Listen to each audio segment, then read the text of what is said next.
thanks for clicking on this video. Welcome back to another Learn Something Saturday. Today is going to be reacting to the day in the life of an anesthesiologist. If you haven't seen the first episode in the series, check it out in the description. I reacted to Dr. Pimple Popper removing a lipoma off of a guy's back. Super interesting, you can check that out. This video is provided by Dr. Antonio Webb, who's a spine surgeon, and you can check out his channel and the link for this video if you want to watch it on your own in the description as well. Welcome back. Hope we learned something new. Enjoy the video. My name is Dr. Karen Francois. I'm a general anesthesiologist and I trained at New York Presbyterian, Cornell. I did my anesthesia residency there, and straight away I came to work as a generalist at Westchester Medical Center in Valhalla, New York. Wow. So to do her training in a residency at Cornell, that's awesome. That's a big accomplishment for sure. And not only that she's a woman, but a woman of color is awesome to see as well. Because you don't see it, it's not as common, of course, as even just a male doctor, much less being a woman of color or a man of color. And being a doctor, that's awesome to see. Yeah, Cornell's a great school. You don't know where I want to attend med school. But of course, if I could choose, my first option would probably be Northwestern. But obviously that's a stretch school. My first option. Not too sure, we'll see. I will obviously take if I'm accepted anywhere. I will go wherever I'm able to go, wherever I'm accepted. Yeah, it's awesome. Now she's working in New York, big city, obviously. I'm sure you see a lot of different patients and a lot of different cases. So yeah, I bet that'd be awesome.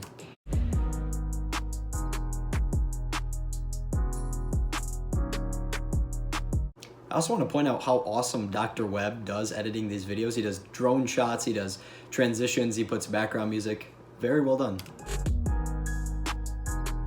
Love the intro.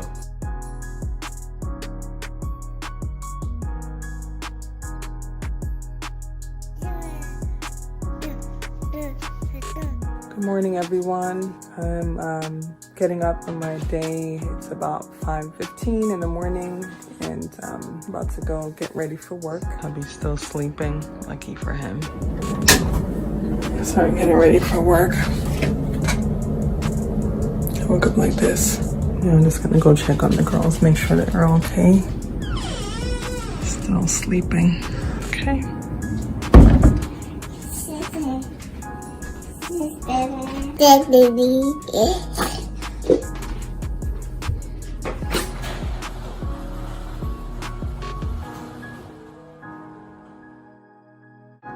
Wow, starting the day at 5:15. It's pretty early if you think about it. My earliest class, just to put it in perspective, obviously, for me being a student, is 8:30 a.m. I have a Spanish class at 8:30. But yeah, to start your day at 5:15 with a family as well.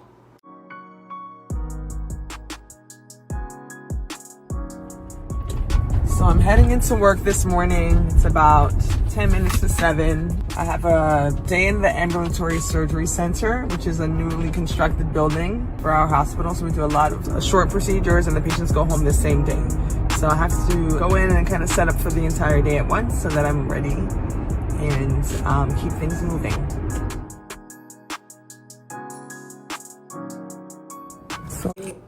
So this is job 1. Seeing that initially makes me think she might be in rotation where she has to go between hospitals, or if she's just one of the people that is called for specific cases, she might be assigned to one hospital where she actually works, and then she'll do a certain procedure maybe at a different hospital. Don't know for sure, let's keep watching. I'm heading in to the hospital and getting ready to start my day. So now I'm ready to go. I'm heading from the main hospital to the ambulatory center. I just found out I'm going to be doing a sedation case, which is just a little anesthesia to help patients get through procedures that normally wouldn't be tolerable without some type of anesthesia on board, but we don't give a lot. So this is just a sedation. It should be very, very fast. Sedation, the administering of a drug to produce a state of calm or sleep, putting somebody under, as you probably know.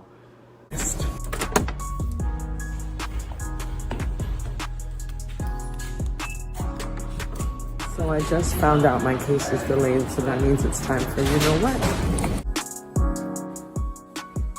So I just got the call, my patient arrived. I'm heading back up to the... I'm sure there are multiple reasons why a case could be delayed. Obviously, I don't know for sure. Firsthand, I have no idea. But I know when I've shadowed a couple of doctors, and cases can be delayed if a patient doesn't stick to a certain diet, either not eating anything or eating certain things or taking medicine in order to flow out their system, or if they have something come up, I'm sure they could reschedule, but as the patient, yeah, I wonder, I don't know, there were probably multiple things that could have been any number of things. Worse. Just saw my patient, did my pre-op evaluation, and now I'm gonna go set up my procedure room. Pre-op evaluation, anesthesiologists always assess a patient's health before they put them to sleep. Pre-op and post-op are very common. As far as I know, just doing it to check out, see how they're doing beforehand, making sure that they're able to put them under without any complications. Obviously, you don't want to get sued. Malpractice insurance is super high for anesthesiologists. And then post-op, obviously checking how they are after.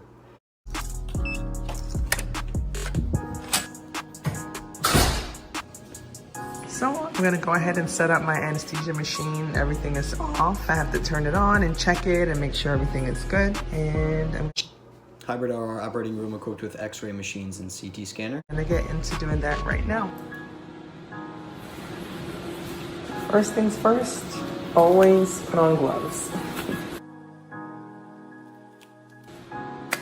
So I ended up in this room, which is kind of like the last time we had an interventional radiology day. This day we're just doing a sedation procedure for...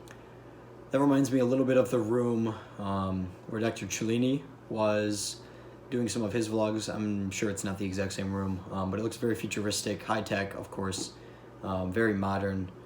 Yeah, really cool. Awesome to see all those things. Yeah, it does look like a video I saw from him where he posted a live stream of a live case. Kind of looks like that, interventional radiology. Yeah, I don't know. A biopsy, so we're in a room that actually is capable for interventional radiology, but we don't need all that today. We're just going to use an ultrasound, which is the machine they have here.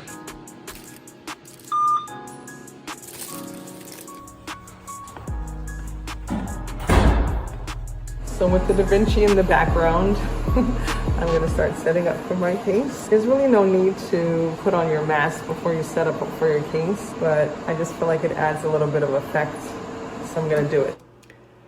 Da Vinci robot operated by surgeons during minimally invasive surgery. Very nice. Seems like something that'd be very smooth. Obviously, it's so big and so expensive. Do a little bit of movement and it moves very minimally, just so you have the smallest scar possible for minimally invasive surgery.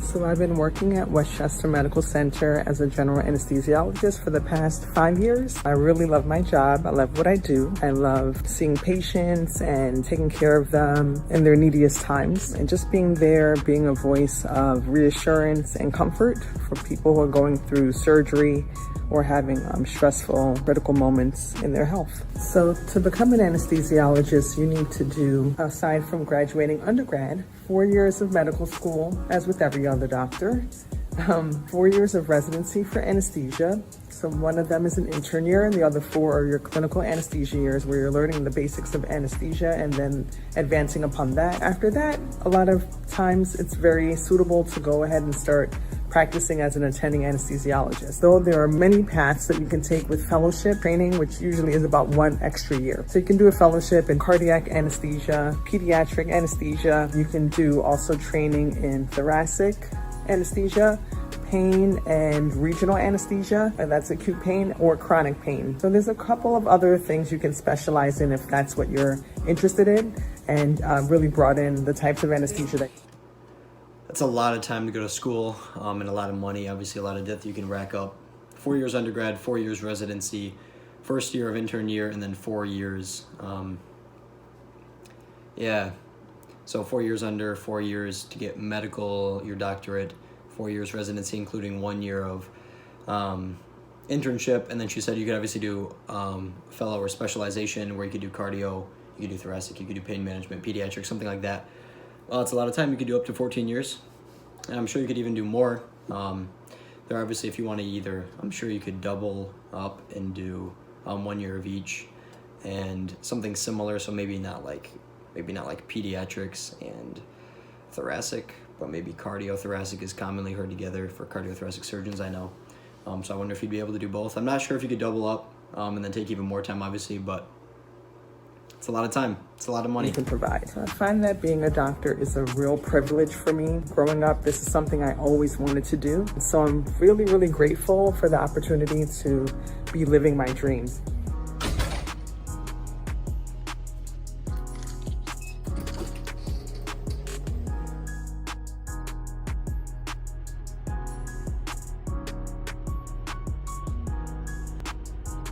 I love the transitions.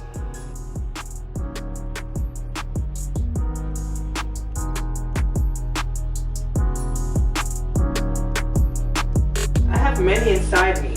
Their power comes from electricity. Are you making the underline? All the words, the vocabulary word.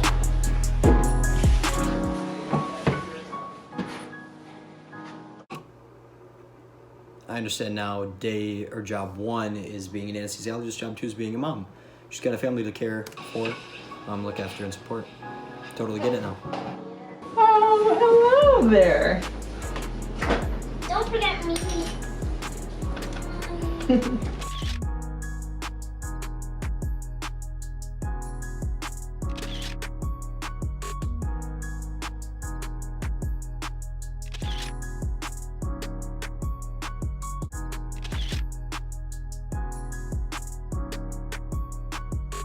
So it is now 10 p.m. and everyone is in bed.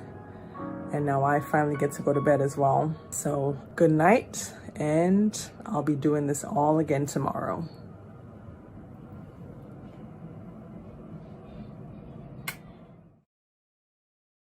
Ba, ba, ba.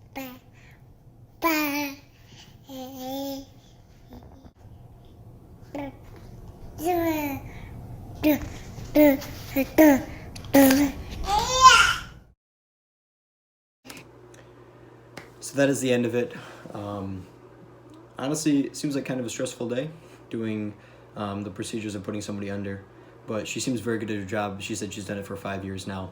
And obviously that's a lot of schooling. You got to be good at what you do to get to where she is. I'm sure she is. That seems like an awesome job. Something that for sure interests me. If you saw my other video, I said in that one that I'm interested in either dermatology or anesthetics or plastics. So we will just see what happens there. But yeah, awesome video. Thank you all for joining me. If you did enjoy, please be sure to drop a like and a subscription. If you want to see any more reaction videos or any more day in the life of me reacting, hopefully we can learn something new together. Drop it in the comments and I will react to it. And yep, that's it. I will see you all next time.